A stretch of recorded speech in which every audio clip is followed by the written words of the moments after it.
In this lecture, we'll go over several different types of auctions and look at some concrete examples of several. In 1885, Bell Telephone Company of Canada established a company called Northern Electric to manufacture its telephone equipment. By 2000, this company, which had switched its name to Nortel, had become a large player and had a market capitalization of over $200 billion. After a decade of bad investment and still reeling from the telecom bubble of the late 1990s, Nortel declared bankruptcy in 2011. What happened when they entered bankruptcy court is directly relevant to this particular chapter. Because when the court approved Nortel for bankruptcy, they were unsure of how to proceed or even how to value some of Nortel's assets, including a portfolio of about 6,000 patents. These patents they decided to sell or put up for auction.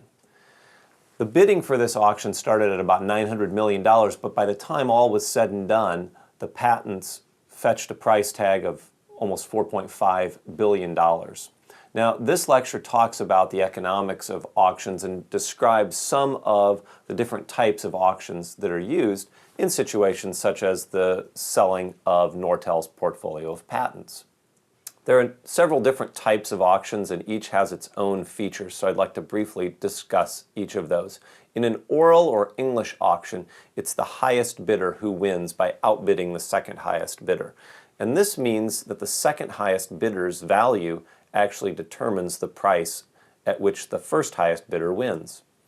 A Vickrey or a second price auction is a sealed bid auction in which bidders submit their bids not orally, but in a sealed envelope, say, and the winning bid pays only the second highest bid. And in terms of the outcome, the Vickrey or second price auction is actually equivalent to the oral or English auction.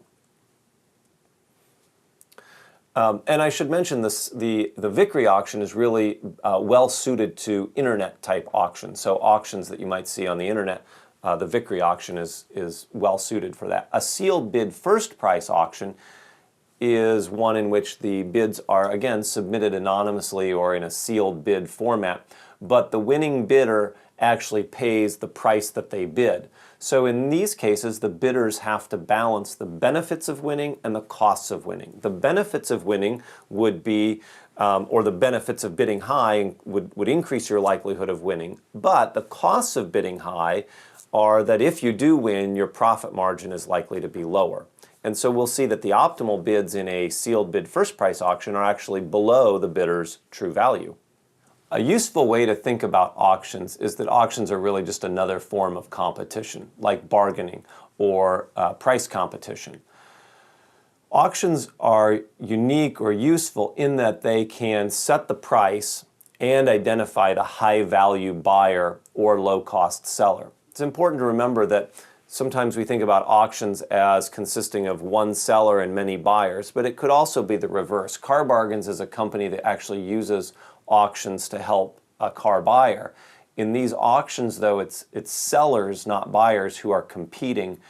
And the way it works is local car dealers will actually offer prices to customers in a sealed bid fashion, and then the customer gets to select and identify the low value seller. So auctions can be then also combined with bargaining. So in the example of Car Bargains, once the buyer has identified the low value seller, then there may be some follow-on or a second stage of bargaining that's involved. So auctions can be used to identify then high value buyers or low value sellers and set the price. Let's talk first about an oral auction. An oral, or sometimes called English auction, is one in which bidders orally submit their bids until only one bidder remains, and the item is awarded to the highest bidder. Let's look at a simple example. Suppose we have 5 bidders all bidding on the same item, and their values are $5, $4, $3, $2, and $1. So the $5 bidder is willing to pay up to $5. The $4 bidder would pay up to $4, that's their top dollar, and so on. The $1 bidder is willing to pay only $1. So if we imagine a bidding process starting, say, at $1, almost immediately the $1 buyer is out of the market because they're not willing to pay more than $1. The price goes to $2. As soon as it goes north of $2, the $2 buyer is out. It goes to $3 and it goes to $4. Now, interestingly, as soon as the price goes above $4, even if it's only a penny above $4, the person who's only willing to pay up to $4 drops out of the bidding. And so the $5 bidder wins the auction and bids only slightly over $4 in order to do so. So it's actually the losing bidders, or more specifically in this case, the losing bidder who's willing to pay up to $4, who actually determines the price.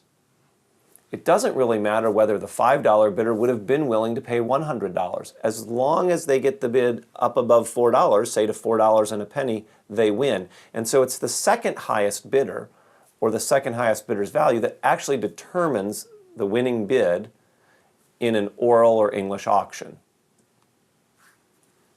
Now, when would an auction be useful? Suppose we've got a store or a seller of a particular item and they're contemplating whether to post a price, in other words, put a price tag on this item, or try and auction it off. So let's take a retail store with a rather interesting Hawaiian shirt, and they know that the customer base consists of high and low value customers. A high value customer is one who would be willing to pay $8. The low value customer, let's assume they'd be willing to pay $5. And let's assume that these customers are split half and half. Now, if the store price is high at $8, they'll sell only half the time. On average, if one customer walks in, there's only a 50% probability that that customer is a high value customer. Of course, they'll earn a higher profit margin when they make the sale. On the other hand, if they price low, then if the $5 or $8 customer walks in, they're essentially guaranteed to make the sale. So they make the sale 100% of the time a customer arrives, but earn a lower profit margin. I'd like to think about the profit margin that they earn on these two different options, posting a price high and posting a price low, and then compare that to, or ask, what if they decide to auction off this particular item? So let's first look at the profitability or expected profit if the store posts a price. Suppose that the marginal cost of this particular shirt is $3. Again, the retailer has two options if they're posting a price. Post high at $8, post low at $5. If they post high at $8, then they sell only half the time. And so the expected value or expected profit will be a probability weighted average. It will be equal to the probability that they don't sell the shirt, which is 50%, times 0 profit, plus a 50% probability that they make the sale. They make the sale for $8, incur a marginal cost of $3, and that, of course, is a profit on that shirt of $5. This works out to be an expected value or an expected price of 0.5 times $5, or $2.50. The second option, of course, is selling for a low price. The expected profit here is going to be calculated as the probability of making a sale, which is 100% or 1.0, times the profit.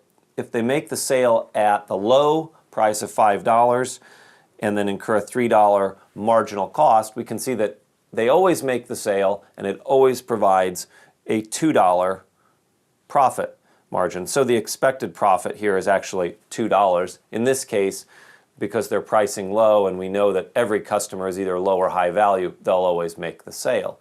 Now, let's suppose, or let's contrast this with a situation where you've got two individuals or two people showing up.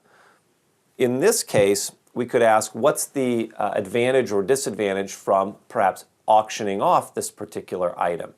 And so if we've got two bidders, which I'm going to simply label bidder 1 and bidder 2, it could be that they're both low value bidders, in which case they have a $5 value.